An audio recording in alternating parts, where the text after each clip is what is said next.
le 20e anniversaire du génocide de 1994. Qu'apporte-t-il de nouveau? Quelle a été votre intention en publiant ce travail? C'est un livre qui renouvelle totalement l'état des connaissances parce que, étant expert pour le tribunal pénal international pour le Rwanda, expert assermenté pour une dizaine de procès, pour les principaux procès, notamment tous les procès militaires, j'ai eu accès à des sources qui sont réservées donc aux experts et qui ne sont pas sur la place publique. Et en travaillant sur ces sources pour mes rapports, car j'ai fait une dizaine de rapports, au total plus de 3000 pages de rapports que j'ai remis au TPIR, j'ai utilisé donc ces fonds d'archives du TPIR, les témoignages, la jurisprudence, et j'ai donc totalement réécrit l'histoire de ce génocide telle qu'elle a été réétudiée depuis 1995 devant le TPIR. Parce qu'il faut rappeler que le tribunal pénal international pour le Rwanda, créé par l'ONU, par le Conseil de sécurité de l'ONU, pour juger les principaux responsables de ce génocide, siège depuis 1995 et il termine ces jours-ci. Il va terminer ces jours-ci, en 2014, ses travaux. Donc pendant des années, 4 cours ont siégé en permanence. 4 cours avec des dizaines de magistrats, accusation, défense, des dizaines d'experts, des centaines de témoins, des milliers d'heures d'enregistrement, des volumes considérables d'archives que personne n'a dépouillés, je suis le seul à avoir dépouillé cela, et cela m'a permis d'écrire une histoire totalement nouvelle et renouvelée. Tout ce qui a été dit sur le génocide du Rwanda avant mon livre est obsolète. Alors, pour revenir justement sur ces événements dramatiques de 1994, il serait utile sans doute pour nos téléspectateurs de préciser rapidement quel était le contexte général dans les années 90-94 qui a précédé les événements en question. Le Rwanda se trouvait dans une situation très compliquée en 1990 parce que les réfugiés Tutsis qui avaient quitté le Rwanda dans les années 1958, 60, 62 attaquent de l'extérieur à partir de l'Ouganda. Le Rwanda fait donc face à une guerre extérieure. Le Rwanda se fait agresser par ses réfugiés et par l'armée ougandaise, car ils font partie de l'armée ougandaise. Et au même moment, le président Mitterrand va prononcer le discours de la Baule et va obliger les chefs d'État africains à démocratiser. Et le président Habyarimana du Rwanda va être obligé de démocratiser dans un contexte de guerre, ce qui va l'affaiblir. Ce qui fait que, démocratisant, les vieux clivages internes au Rwanda vont se réveiller, entre Hutus, Hutus du Nord, Hutus du Sud, et ces Hutus du Sud vont profiter de cette guerre pour prendre appui sur leurs ennemis du FPR, pour renverser le général Habyarimana, pensant qu'ils allaient, à la fin du processus, tirer les marrons du feu, parce que le processus va se terminer par des élections. Il y a 90% de Hutus, 10% de Tutsis.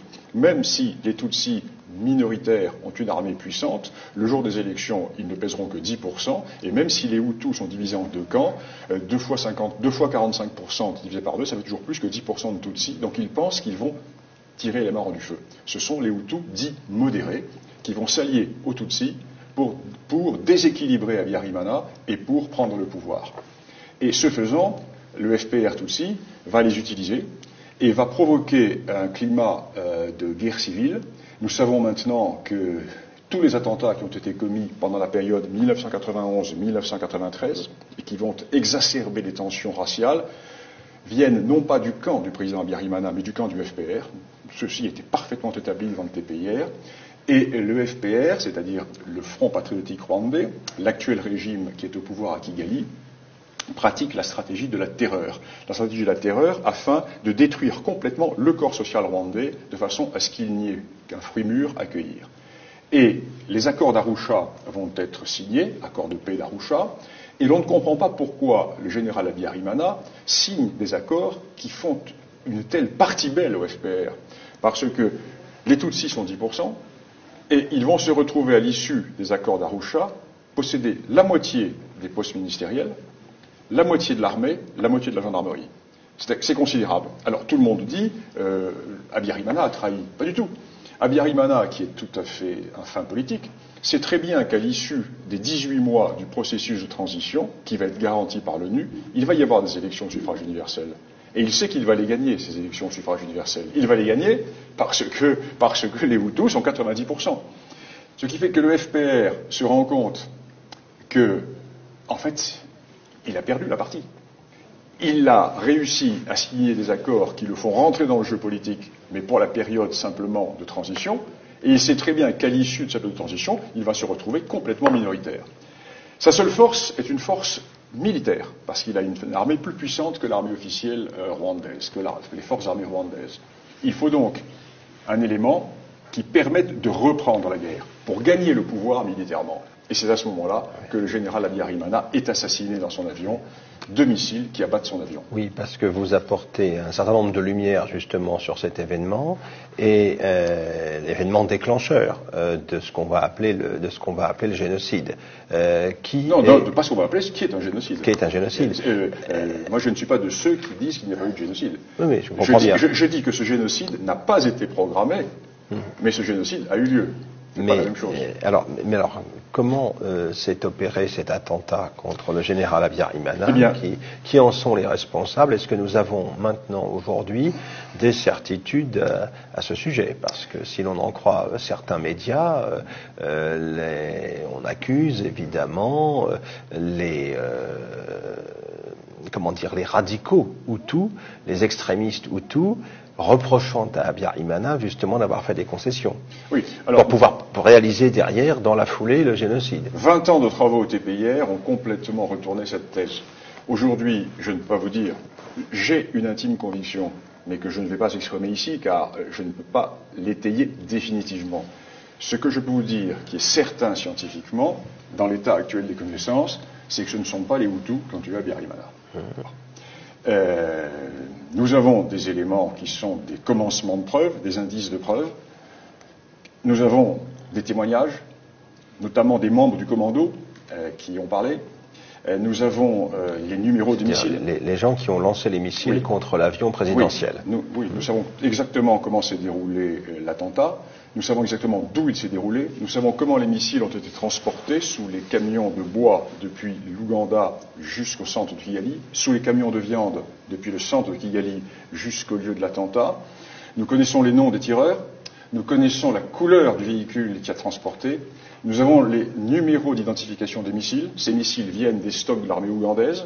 Par l'entraide judiciaire franco-russe, nous avons pu obtenir la liste des 60 missiles qui ont été vendus par les Russes à l'époque de l'Union soviétique à l'Ouganda.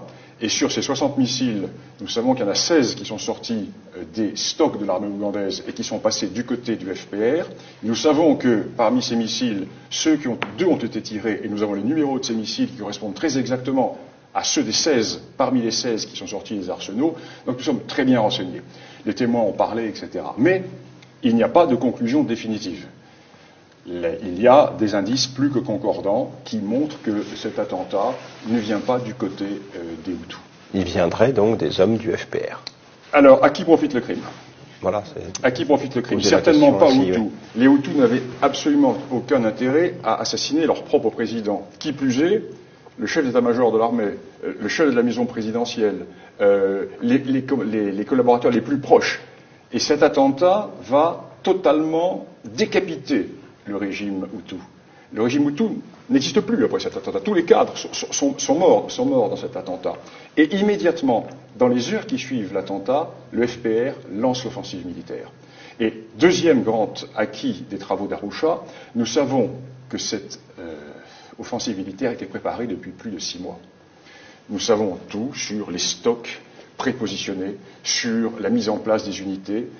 Les experts militaires qui se sont relayés et qui ont montré qu'une telle offensive ne pouvait pas se préparer en quelques heures. C'est une offensive qui était longuement préparée, et cette offensive va permettre de disloquer l'armée rwandaise, qui est en phase de démobilisation. Car l'armée rwandaise, à la suite des accords d'Arusha, joue le jeu des accords d'Arusha et se démobilise. Tandis que le FPR ne se démobilise pas. Il est dans l'Ouganda. Personne ne va le contrôler. Et un personnage tout à fait insolite va intervenir dans cette affaire, c'est le général Dallaire. Le général Dallaire, qui est le chef du contingent militaire de l'ONU, et le général Dallaire a un rôle qui est insolite. Je dirais le terme insolite pour ne pas employer un autre terme. De quelle nationalité? Canadien. Et l'ONU avait besoin d'un francophone francophobe. Et le général Dallaire était un francophone francophobe. Et le général Dallaire va avoir un comportement très très bizarre. Nous avons notamment le témoignage de son supérieur, car le général Dallaire est le responsable militaire de la mission, mais le chef de la mission, c'est un civil.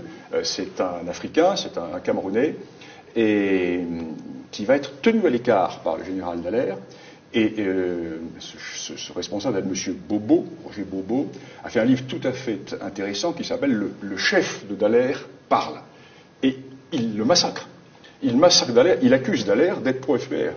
Il accuse Dallaire d'avoir joué la carte du FPR. Il accuse Dallaire d'avoir...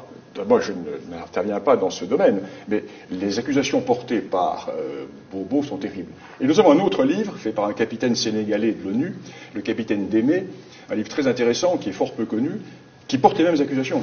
Le capitaine Démé dit, nous savions très bien, nous, les officiers africains de l'ONU, que Dallaire roulait pour le FPR. Et nous savons très bien que c'est le FPR qui a abattu Abiyarimana. Nous le savions très bien, dès les heures qui ont suivi.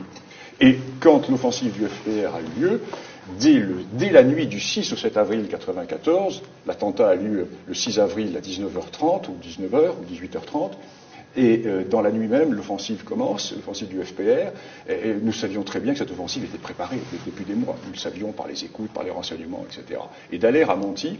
Dallaire va jusque dans les derniers jours qui précèdent l'attentat dire aux responsables internationaux qui chapeautent le principe d'Arusha, donc l'ambassadeur américain, l'ambassadeur de France, l'ambassadeur d'Allemagne, l'ambassadeur de Belgique et le nonce apostolique, qui vont demander des explications à Dallaire en disant la partie rwandaise nous dit que le FPR reçoit des armes en quantité, qu'en savez-vous? Il dit mais c'est totalement faux, le FPR ne reçoit pas d'armes d'Ouganda. Or, la veille de cette réunion, Dallaire a eu sur son bureau un document qui lui arrivait par son homologue de l'ONU qui était en Ouganda, qui est un colonel indien, un message crypté que nous avons au TPIR, nous avons produit au TPIR, et qui dit à Dallaire des quantités considérables d'armes passent de l'armée ougandaise au FPR par la frontière, il y a une offensive en préparation, voici les armes qui passent. Et tout est parfaitement détaillé.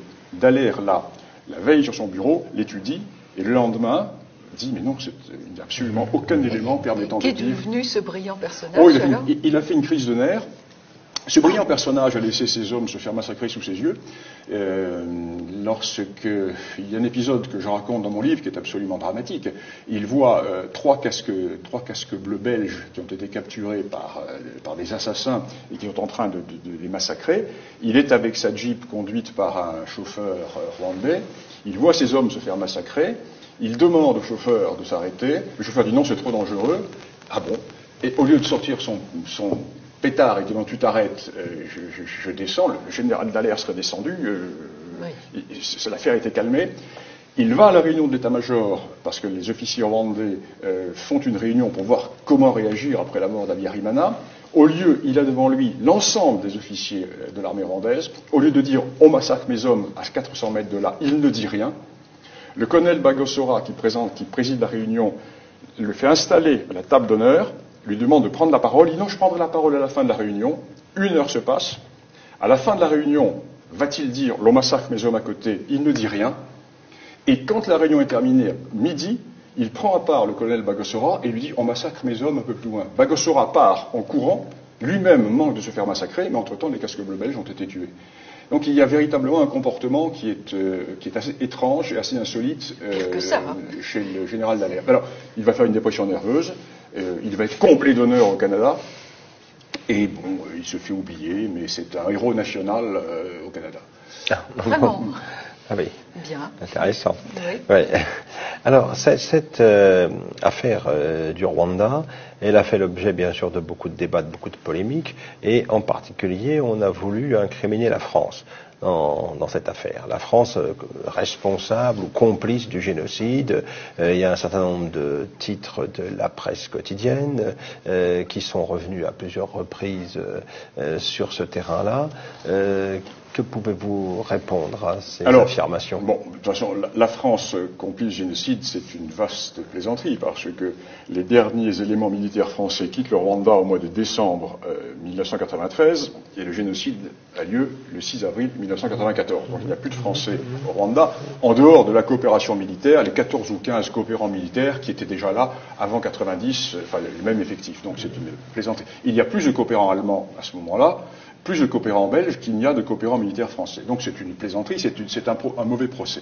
En revanche, la France a une responsabilité, la France socialiste a une grande responsabilité, car c'est elle qui a imposé la démocratie. Car si le président Mitterrand n'avait pas forcé le général Habyarimana à démocratiser, il n'y aurait pas eu une cassure interne au monde Hutu, dont vont profiter les membres du FPR pour subvertir le pouvoir du Rwanda. Parce que c'est cette démocratie et ce multipartisme qui font que l'union des Hutus disparaît et que le FPR Tutsi, pas uniquement Tutsi, il y a des Hutus FPR, en fait c'est un parti Tutsi, va utiliser les uns et les autres pour essayer d'affaiblir Habyarimana. Et l'opposition Hutu au président Habyarimana, qui ne fait pas le poids face à Habyarimana, va jouer les grands démocrates et les grands purs, n'est-ce pas, et va s'appuyer sur le FPR pour renverser Habyarimana. Toujours avec le même calcul. Le FPR a la force militaire qui va permettre de battre Habyarimana, et comme au bout du terme, il y aura des élections, eh bien, les Hutus dits modérés, car ça ne veut rien dire, Hutus modérés. Hutus modérés, ce sont les Hutus qui collaborent avec le FPR et qui sont contre Habyarimana. Donc, le Hutu modéré, c'est le Hutu qui collabore avec les assaillants extérieurs venus d'Ouganda. Et sachant très bien qu'à l'issue du processus, les élections vont leur donner le pouvoir, pense-t-il. Mais la radicalisation va se faire d'une telle manière dans les semaines qui précèdent l'attentat contre le président Habyarimana qu'une grande partie des Hutus dits modérés, c'est-à-dire des Hutus opposés à Habyarimana, va se rallier finalement à Habyarimana, car ils se rendent compte que que le FPR Tutsi les manipule depuis le début. Parce qu'il n'y a pas que des Tutsis au FPR, il y a des Hutus, notamment des Hutus du nord, de la région de Rwengeri, qui étaient des opposants à Habyarimana. Et la grande force du FPR, c'est d'avoir mis ce qu'on a appelé les Hutus de service au premier rang, et derrière, toute l'équipe Kagame contrôle les opérations. Et le masque va vite être jeté. Dans les premières semaines, après la victoire militaire de juillet 1994, eh bien, le général Kagame va mettre en avant des responsables Hutus, et quand son pouvoir sera bien installé, eh bien, ces responsables Hutus vont être évincés, et il va prendre la totalité du pouvoir. Phénomène classique, révolutionnaire, que nous connaissons absolument partout. Alors donc la France n'est absolument pas concernée par l'événement et elle intervient ensuite. La France est concernée dans le sens où la démocratisation a disloqué l'État rwandais, a permis les conditions de la guerre civile. Mais la France n'a aucune responsabilité dans le génocide. Et à l'inverse, la France intervient avec l'opération turquoise pour limiter les dégâts. Mais bien plus tard. Alors ce qui se passe, c'est que 7 avril, attentat du 6 avril, le président Habyarimana est assassiné. Dès la nuit du 6 au 7, le FPR attaque, culbute l'armée rwandaise, qui est en phase de démobilisation, donc qui n'est pas prête à résister, et le génocide éclate dans les jours qui suivent. Un génocide qui est un génocide, conséquence de l'attentat contre le président Habyarimana. Un génocide qui part de la base. Alors, les épouvantes que nous connaissons, etc. Phénomène spontané. Oui, c'est phénomène spontané. Il n'y a pas de planification, de préméditation, c'est un des points importants que vous abordez dans votre ouvrage. Oui. Ceci était parfaitement établi. Par exemple, tout ce que le régime de Kigali et tout ce que l'accusation TPIR a mis en avant comme élément de preuve de la planification, tout cela a été totalement réduit à néant par le TPIR. Par exemple, on nous disait qu'il existait une cellule secrète qui s'appelait la CASU, la petite maison, qui était la cellule qui avait organisé le génocide. J'étais expert dans le procès du chef présumé de la CASU, qui était le beau-frère du président Habyarimana, M. Proté Zirirangairazo, et il était acquitté, totalement acquitté. Sont venus témoigner au TPIR 2 responsables Hutus dits modérés, disant mais la CASU c'est nous qui avons inventé le terme en 91 pour discréditer Habyarimana. Et ensuite les journalistes ont repris cela et ce que nous avions créé comme élément de déstabilisation, est devenu une réalité chez les journalistes. On a bien montré, il était acquitté et libéré, complètement, donc on n'en parle plus. Deuxième élément de planification, oui, mais les extrémistes Hutus avaient créé la radio génocidaire RTLM, Radio-Télévision d'Émile Colline, pour le génocide. Procès de Ferdinand Nahimana, qui fut mon élève, mon collègue, puis mon doyen à l'université, et qui était le directeur de cette radio, qui a été condamné pour autre chose, mais qui était acquitté pour cela, car le jugement d'appel du TPIR dit la radio-télévision d'Émile Colline n'a pas été créée dans un but génocidaire. Elle est devenue ensuite une radio génocidaire. Oui, elle est devenue après le 18 ou le 19 avril, mais pas avant. Il n'y a pas préméditation. Enfin, génocide, oui, nous sommes tous d'accord, mais il n'y a pas préméditation. Troisième élément qui est fondamental, le colonel Bagosora, qui est présenté comme l'architecte du génocide, a été acquitté de la préméditation et de l'organisation du génocide. Il était condamné pour autre chose, mais acquitté. Et la semaine dernière ont été acquittés les 2 officiers supérieurs de l'armée rwandaise qui ont été mis en liberté, acquittés complètement. L'armée rwandaise n'a pas organisé le génocide.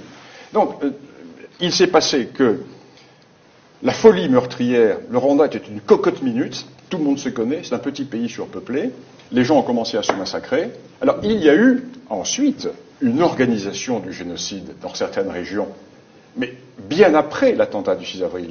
Moi, la thèse que je défends est très simple. Je ne dis pas qu'il n'y a pas eu génocide. Ce que je dis, c'est que ce génocide n'a pas été programmé. C'est un génocide. Alors, s'il n'a pas été programmé, d'où sort-il alors ? C'est l'attentat d'Abiyarimana. Alors, pourquoi l'ONU refuse d'enquêter ? Le TPIR, création du Conseil de sécurité de l'ONU, n'a pas eu l'autorisation d'enquêter. Pourquoi ? Parce que le Conseil de sécurité de l'ONU était contrôlé par les États-Unis et par les Britanniques, par les alliés du régime de Kigali. Donc, interdiction d'enquêter là-dessus. Et la seule enquête qui se soit déroulée, c'est une enquête française. D'où les attaques du régime rwandais contre la France.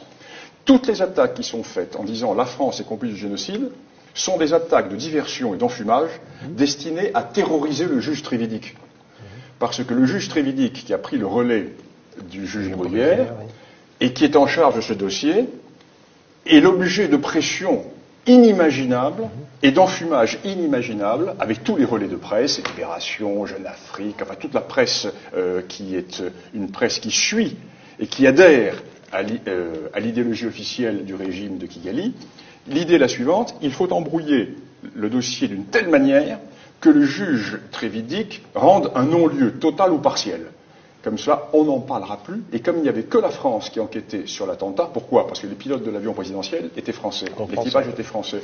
Donc, si l'enquête française capote, les vrais auteurs de l'attentat ne seront jamais identifiés. Donc, c'est un combat très important qui se mène au point de vue juridique.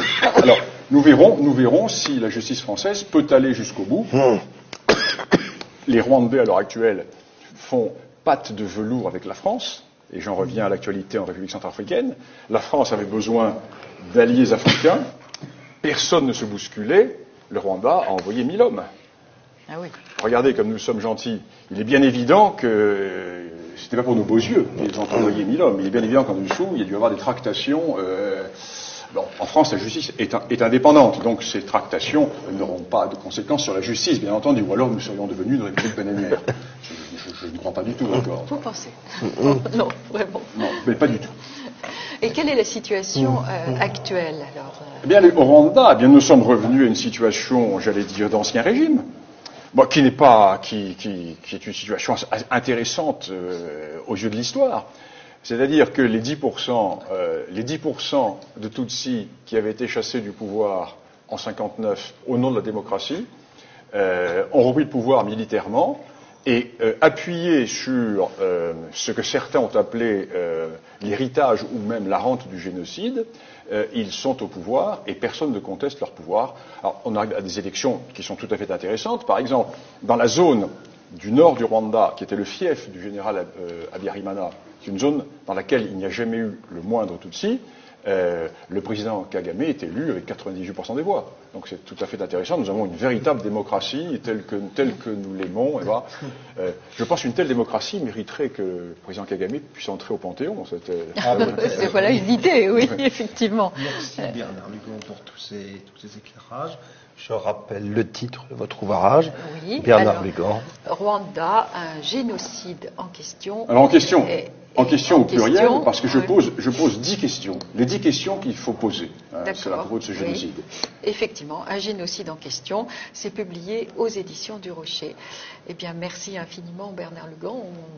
On a appris beaucoup de choses, je crois, Philippe. Et je signale que la première édition du livre est totalement épuisée.